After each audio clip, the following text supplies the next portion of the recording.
আজ থেকে বহু বছর আগের কথা, যখন আমার বয়স 12 বছর। আমার জন্ম ইন্ডিয়ার কোনো একটি জায়গায়, তবে এটা কোনো শহর না, সুন্দর একটা গ্রাম। আমাদের বাড়ির পাশেই অনেক বড় একটা পুকুর ছিল।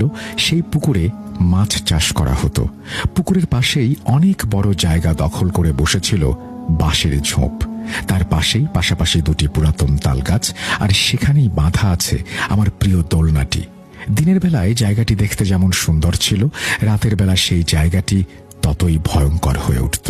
আমি পড়াশোনার পাশাপাশি যখনই সময় পেতাম তখনই চলে যেতাম সেই দোলনায়। দোলনায় বসে বসে পুকুরের মাছের খেলা অনেক সুন্দর লাগত। কোনো এক শনিবারের রাতে আমার হঠাৎ করেই মনে পড়ল যে দোলনাতে আমার পানি খাওয়ার যে পাত্রটি রয়েছে সেটি রেখে এসেছি। আমার পিপাসা বেশি পায়, তাই পানির পাত্রটি সবসময় সাথেই রাখি। তখন রাত 12টা। আমি পাশের রুমে আম্মুকে ডাকতে গেলে আম্মু আমার ডাকে সাড়া দেন না। পরে আমি আম্মুর সামনের রুম থেকে আমার ভাইয়াকে ডাক দেই। ভাইয়া সাড়া দেন। কেবলই ঘুমিয়েছেন দেখে তিনি আমাকে সান্ত্বনা দিয়ে বলেন, যা, আমি তোর পেছন পেছন যাচ্ছি। আমি ভাইয়ার কথা শুনে ভালোভাবেই বুঝতে পারলাম ভাইয়া আমার সাথে যাচ্ছে না। আমি যেন ভয় না পাই তাই সেই কথা বলছে। আগেই বলেছি জায়গাটি ভয়ঙ্কর আর অন্ধকার, তাই আমি মনের সাহস নিয়ে চলে যাই দোলনার কাছে।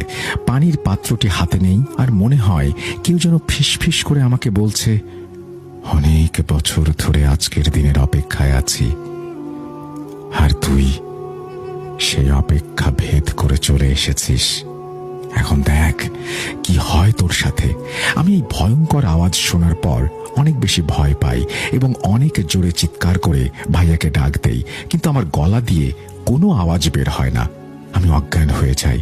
যখন আমার জ্ঞান ফেরে তখন আমি দেখি আমি একটা ঘরে শুয়ে আছি।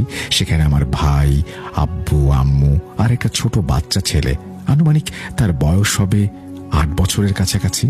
আমার আব্বুর গাল ভরা দাড়ি, ভাইয়ার নাকের নিচে মোচ। আমি কিছুক্ষণ পরে সবাইকে বললাম, তোমরা কি আমাকে ভয় দেখানোর চেষ্টা করছো? তাহলে তোমরা ভালোভাবেই জানো যে আমি সহজে ভয় পাই না। তোমরা তোমাদের মজা বন্ধ করো।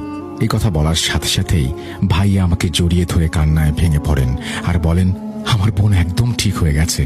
আমার বোনকে দেখে আর কখনো ভয় পাবো না। ইসমাইল তার বোনের সাথে খেলাধুলা করবে। আমি যেন এক নতুন জীবন ফিরে পেলাম।